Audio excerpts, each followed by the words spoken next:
মুখোমুখি করিতে পারিলাম না নিধন, তাই ক্ষুধা তৃষ্ণায় জল পিপাসায় কাতর জীবন, বলো বলো বলো মন তৃষ্ণা জীবন, কোথায় পাবো জীবনের জীবন? হে প্রভু অবন্তীরাজন, অজানার জ্ঞাত সারে গ্রহণ অভিযান, কোনদিনে জঙ্গল মোরা আসি না রাজন, তাই মোরা জানি না রাজন, কোথায় আছে নদ নদী জলের সৃজন? ও হে মন্ত্রী সেনাপতিগণ, তাহলে কি যাইবে তাই জলের কারণ? তোমরা সবাই বিক্ষোভলাই করো হবিশ্রাম, মন্ত্রী সহ যাবো আমি জল অন্বেষণে। ঠিক আছে মহারাজ, আমরা সবাই বিক্ষোভলাই বিশ্রাম নিচ্ছি, আপনি অতি শীঘ্র জল পান করে ফিরে আসুন। এসো এসো মন্ত্রী বিদ্যালক্ষ, আমরা অবিলম্বে জলের সন্ধানে গমন করি।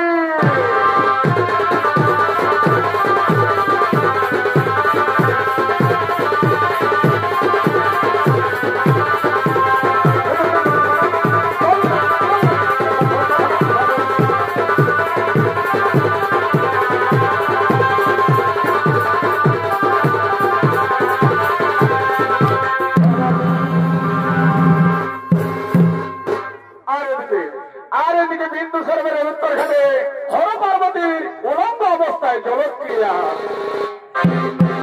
ভোলানাথ ভোলানাথ, জলক্রিয়া সংগ্রহণ করো ভোলানাথ, জলক্রিয়া সংগ্রহণ করো। এই বস্ত্রহীন হয়ে জলক্রিয়া করা দেবকুলের কলঙ্ক। তাছাড়া মানব মানবী দেবদত্ত যক্ষ দক্ষ করিলে দর্শন, নাসিকা কুঞ্চম করে আমাদের উপহাস করবে।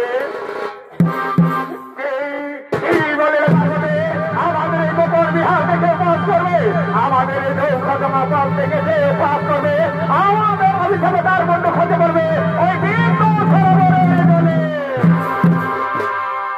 তাই এতক্ষণে দেবাদেবী মহাদেব পার্বতীর উরুদেশে মাথা রেখে শয়ন করলে। আর ওদিকে অবন্তীনগরের রাজা কেতুমাল ও তার মন্ত্রী বিড়ালাক্ষ জল পিপাসায় ক্লান্ত হয়ে ছুটে চলেছেন এই বিন্দু সরোবরের দিকে।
মহারাজ মহারাজ, এ ঘাটে তো জলপান করা যাবে না মহারাজ, এ ঘাটে জলপান করা যাবে না।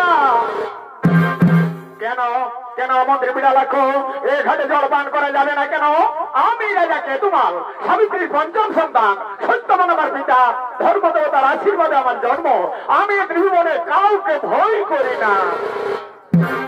মহারাজ অতি দর্প ভালো নয় মহারাজ, অতি দর্প ভালো নয়। আমি জানি আপনি ত্রিভুবন বিজয়ী বীর, কিন্তু এই সময় উত্তর ঘাটে জলপান করতে গেলে আমাদের বড় বিপদ হবে মহারাজ।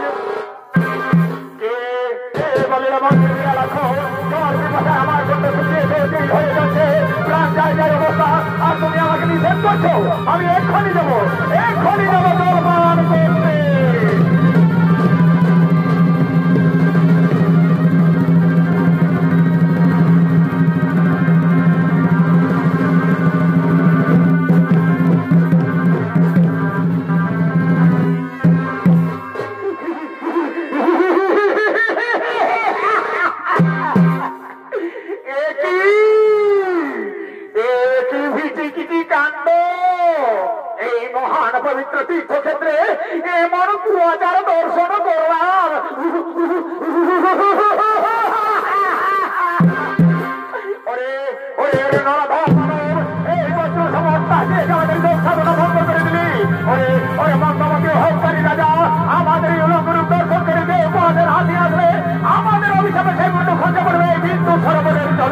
আর সেই কুণ্ড থেকে জন্ম নেবে দানব, যার নাম হবে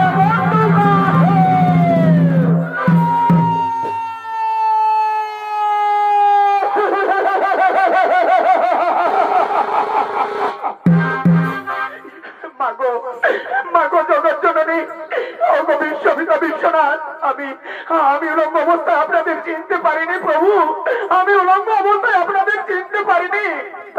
তাই আমায় নির্মম অভিশাপ দিবেন না। আমার মাতা সাবিত্রী চিরদিনই আপনাদের সেবিকা, আমি তার এই পঞ্চম সন্তান। আমার নাম কেতুমাল।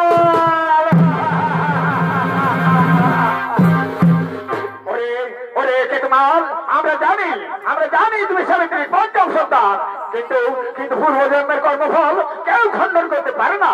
তাই পূর্বজন্মে তুমি ছিলে স্বর্গের বিদ্যাধর, দেবরাজ বাসবের অভিশাপে তুমি মনুষ্য জয়ন্তে জন্ম নিয়েছো। আর এইবার আমাদের অভিশাপে তোমাকে জন্ম নিতে হবে দানব কুলে। তোমার নাম হবে মুন্ডুকাসুর, বাহু বলে সর্বমর্ত পাতাল বিজয়ী হবে। কিন্তু সাবধান, কোনদিন এই হলো পার্বতীর ভক্তকে করো না অপমান, নইলে সেই দিন এই পার্বতীর হস্তে মৃত্যু অনিবার্য।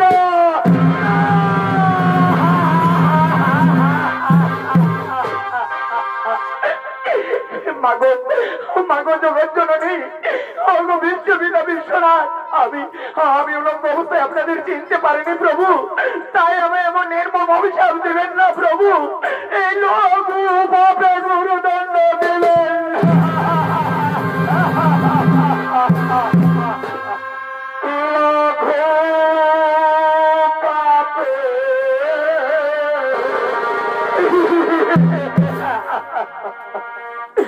গুরু দণ্ড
দর্শক মন্ডলী, এদিকে হর পার্বতীর ছাপানলে রাজা কেতুমালের মুন্ডু খসে পড়লে সেই পবিত্র বিন্দু সরোবরের জলে।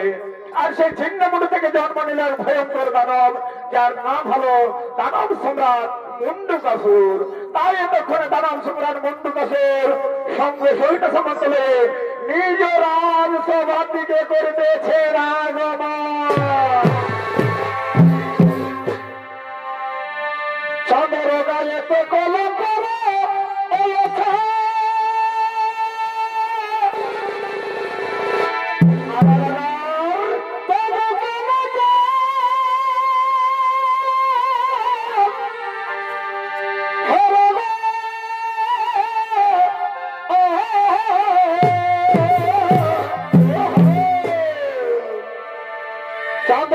একে কোলে করে এলেছে পরিবার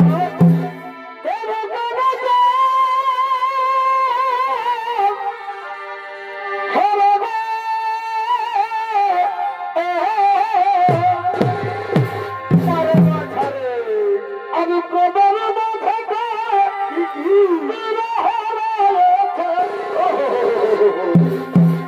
এই প্রবল থেকে ভাই ও দেখো প্রভু কেন প্রেম করে গো हमारा प्रदान तो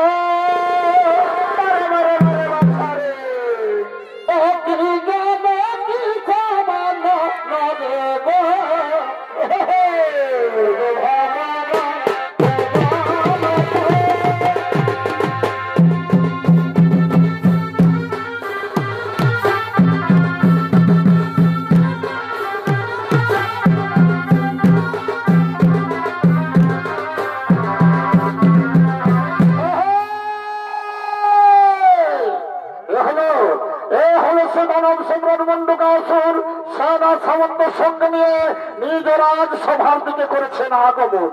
আর মণ্ডকাসুরের ভূমিকায় যিনি নৃত্যাভিনয় করবেন ইনি হলেন নৃত্যশিল্পী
মহারাজ আপনার মরণের ভয় আছে, মহারাজ আপনার মরণের ভয় আছে।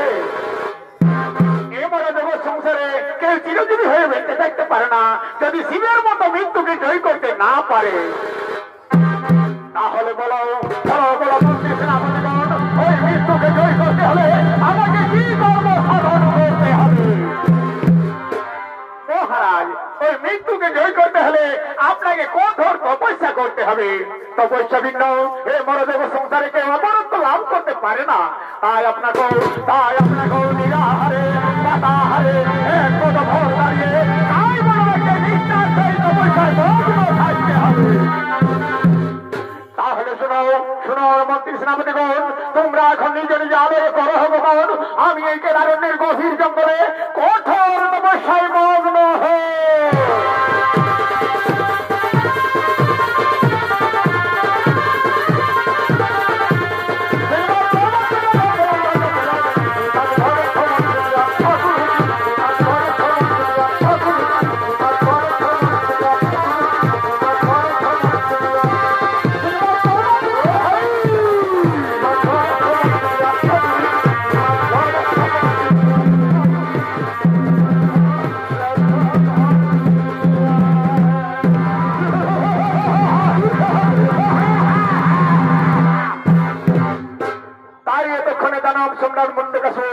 কেদারণ্যের গভীর জঙ্গলে এক পদ ভর দাঁড়িয়ে শিব আরাধনায় মগ্ন হলেন।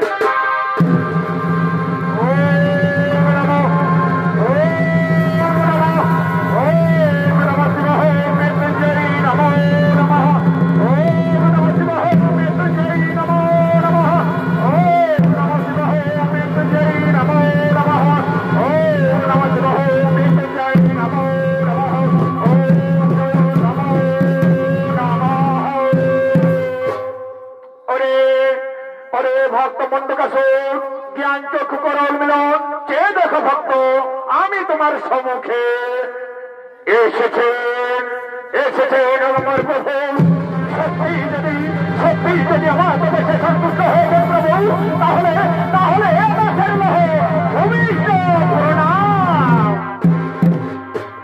আর আমায় বরদান করুন, আমি যেন চির অমরত্ব লাভ করে বেঁচে থাকতে পারি।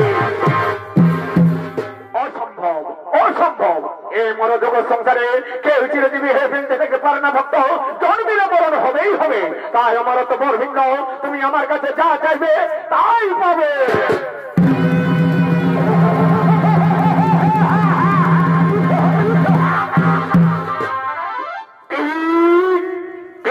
বলিলেন প্রভু অমর করিতে যদি শক্তি নাহি তব ফিরে যাও নিজালয়ে তপ করি বলিদান তানিব আত্মায়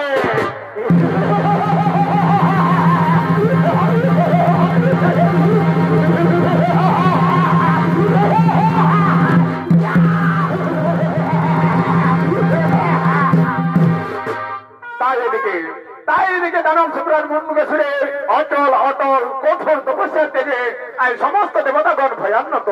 তাই এই সমস্ত দেবতাগণ পরামর্শ করে কলহপ্রিয় দেবর্ষি নারদকে পাঠাচ্ছেন মুন্ডুকাসুরের সন্নিকটে।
মহারাজ আমি আপনার উপকারের জন্য এসেছি। মহারাজ আমি আপনার উপকারের জন্য এসেছি।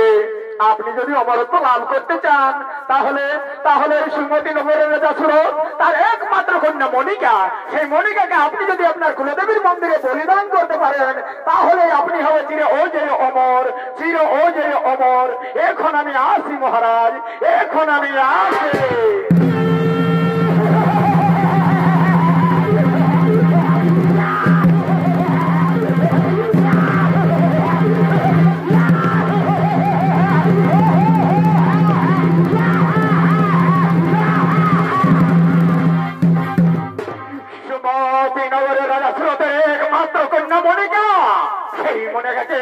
সেই মনিকাকে আমি যদি আমার কুলদেবীর মন্দিরে বলিদান করতে পারি তাহলে আমি হবো চির অজেয় অমর।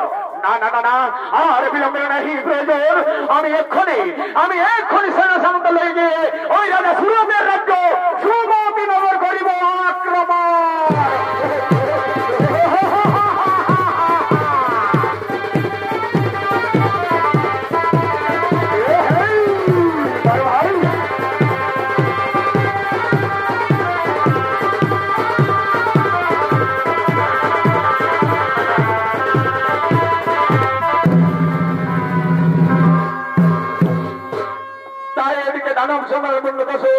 সঙ্গে সৈন্য সামন্তলে রাজা সুরতের রাজ্য সুমতি নগর আক্রমণ করার জন্য রওনা হলেন।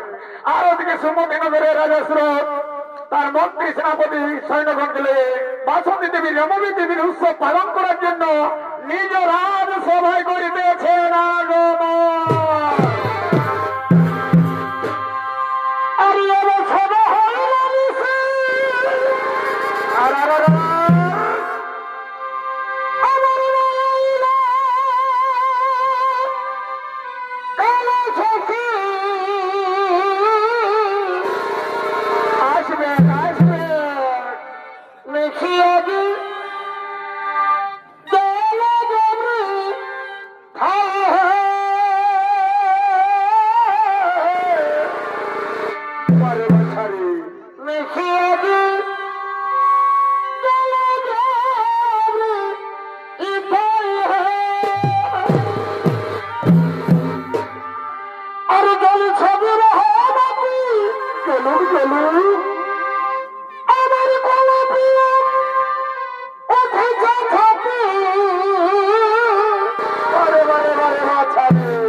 আমার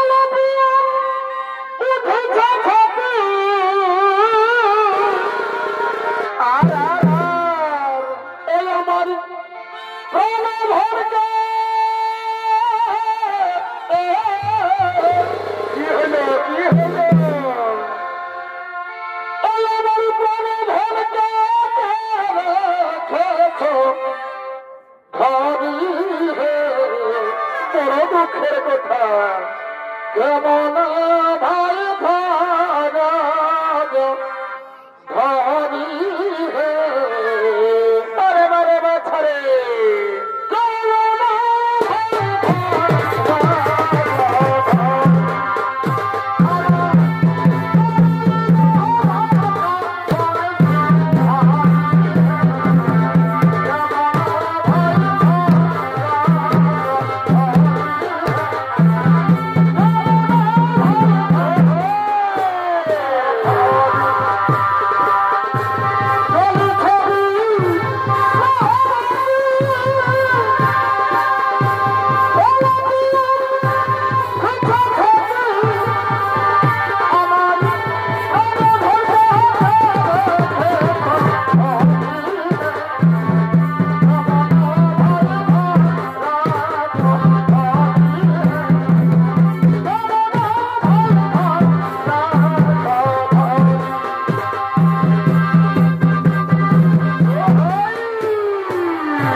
নবমী তিথি, তাই তোমরা সকলে মিলে আনন্দ করো, সকলে মিলে আনন্দ করো। যাও ওই নর্তকীগণকে এই মহান মঞ্চে পাঠিয়ে দাও। যথাজ্ঞা মহারাজ, আমরা এক্ষুনি নর্তকীগণকে এই মহান মঞ্চে পাঠিয়ে দিচ্ছি। তাই এতক্ষণে রাজা সুরতের রাজসভায় বাসন্তী দেবী নবমী তিথির উৎসবে নৃত্য গীত করার জন্য নর্তকীগণ আগমন করছে।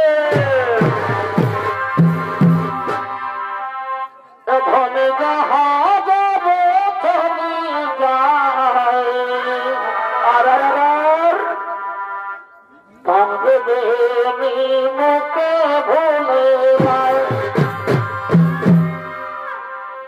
ধনী যাহাবে ধনী যায়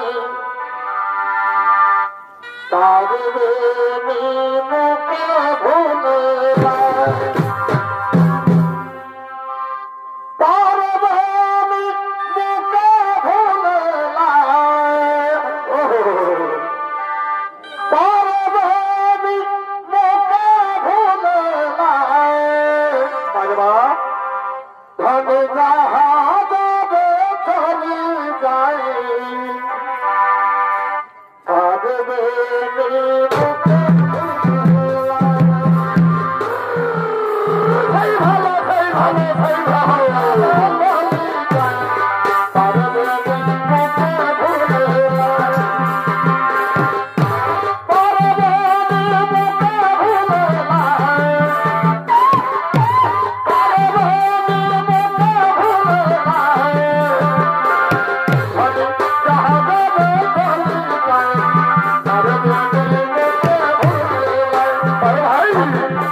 আমি তার একমাত্র কন্যা ওই মনিকাকে নিয়ে যেতে এসেছি।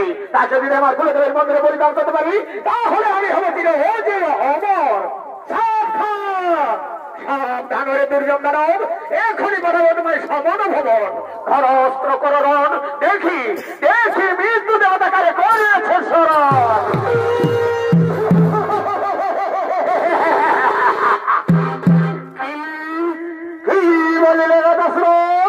তবে তাই হবে রাজাসুরত। এই সময়ের ক্ষেত্রে দেখা যাক কার রক্ত চায় রে নিয়তি রাক্ষসী।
এরপর চলো, এরপর মোরা রাজাসুরতের একমাত্র কন্যা কোথায় লুকিয়ে রয়েছে তাকে ধরে নিয়ে যাবো আমাদের রাজসভা।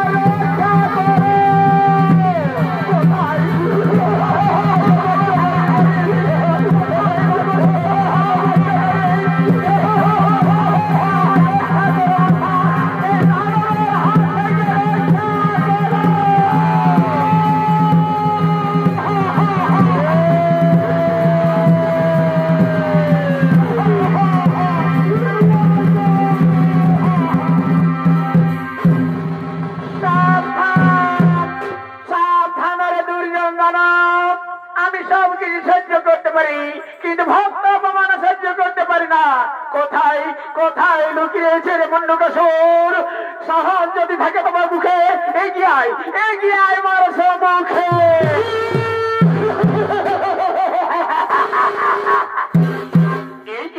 এই যে সুন্দরী দানব সম্রাট মন্ডকাসুর তোমার সম্মুখে। আজ আমার কি বড় শুভদিন যে তোমার মতো সুন্দরী রূপসী রমণীকে আমি কাছে পেয়েছি।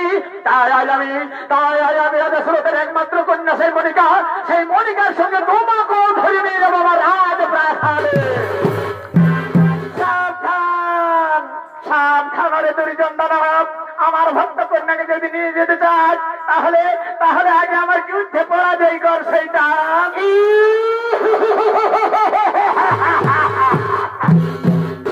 আমায় হাসালে, তুমি আমায় হাসালে সুন্দরী। এক সামান্য নারী হয়ে তুমি যুদ্ধ করবে আমার শুনে। তাহলে দেখা যাক তোমার সর্বলোকের শেষ পরিণাম।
করেছি সত্যাচার, তাই করে আজ আমি নিজ হস্ত করিলাম সংহার।